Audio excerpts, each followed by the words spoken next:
Facebook পেজে এই ভুলগুলো কখনোই করবেন না। আপনার যদি একটি পেজ থাকে তাহলে ভিডিওটি শুধুমাত্র আপনার জন্য।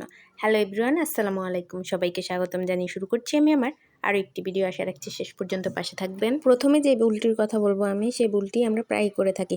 আমরা যে আইডি দিয়ে আমাদের ফেসবুক পেজটি খুলেছি সেই আইডি থেকেই বিভিন্ন গ্রুপে আমরা আমাদের ভিডিওগুলো পোস্ট করে থাকি, এবং আমরা নিজেদের কোনো গ্রুপ থাকলে সেই গ্রুপেও পোস্ট করে থাকি। এটা করা কিন্তু একদমই ঠিক নয়। যে আইডি দিয়ে আমরা ফেসবুক পেজটা খুলেছি সেই আইডি থেকে কোথাও শেয়ার দেওয়া উচিত নয়। 2 নম্বরে আমরা যে ভুলটা করে থাকি, আমরা যখন ভিডিও অথবা রিলস আপলোড করি বারবার ক্লিক করে দেখি ভিডিওটা দেখতে কেমন হয়েছে। সেম ভিডিও কিন্তু আমাদের গ্যালারিতে থাকে, তারপর আমরা গ্যালারিতে ক্লিক না করে বারবার পেজে এসে ক্লিক করে দেখি আর দেখার চেষ্টা করি যে ভিউ কত আসছে, লাইক কয়টা পড়ছে, এইগুলো দেখার জন্য বারবার ক্লিক করি। 3 নম্বরে আমরা যে ভুলটা করে থাকি, আমরা যখন পেজ খুলি তখন ভিডিও আপলোড করার সময় বড় বড় পেজ যাদের আছে তাদেরকে ট্যাগ করে আমরা ভিডিও আপলোড করি।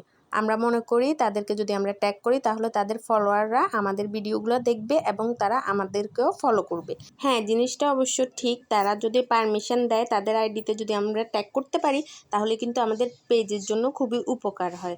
তবে তাদের পারমিশন লাগবে। তাদের পারমিশন ছাড়া আমরা যদি তাদেরকে বারবার ট্যাগ করি তাহলে কিন্তু তারা কি করবে, আমাদের পেজে রিপোর্ট করে দিবে। তারপর আমরা যে ভুলটা করে থাকি, আমরা পেজ থেকে আর্নিং করতে চাই কিন্তু পেজে নিয়মিত ভিডিও আপলোড করি না।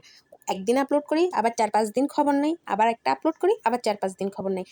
এভাবে যদি আনরেগুলারলি আমরা ভিডিও আপলোড করি তাহলে আমরা এখান থেকে কিছুই করতে পারবো না। তাই আমাদের প্রয়োজন সবসময় ভিডিও আপলোড করা এবং পেজে অ্যাক্টিভ থাকা। পেজ থেকে যদি আর্নিং করতে চাই তাহলে আমাদের প্রচুর অ্যাক্টিভ থাকতে হবে। যত বেশি আমরা অ্যাক্টিভ থাকবো তত বেশি আমাদের পেজটা গ্লো করবে, তত বেশি আমাদের পেজটা বড় হওয়ার একটা চান্স থাকে। প্রথম দিকে যখন আমাদের ভিডিওতে ভিউ আসে না বা ফলোয়ার আসে না, তখন আমরা কি করি, ভিডিও দেওয়া অফ করে দিই। এটা করা ঠিক নয়। প্রথম দিকে যখন আমাদেরকে কেউ চিনবে না, আমাদের পেজটা যখন কার কাছে পরিচিত নয়, তাহলে সে আমাদের ভিডিওগুলো দেখবে না এবং ফলো করবে না।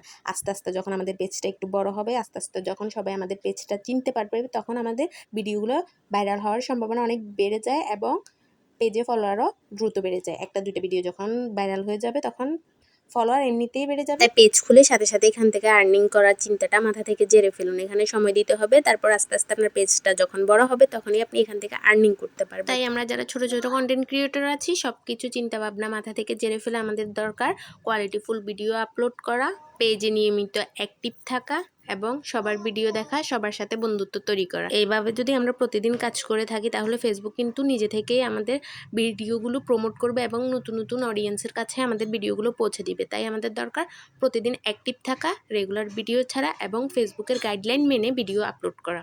আমার ভিডিওটি কেমন লেগেছে অবশ্যই কমেন্ট করে জানাবেন। আমার পেজে নতুন হয়ে থাকলে পেজটি ফলো দিয়ে রাখবেন।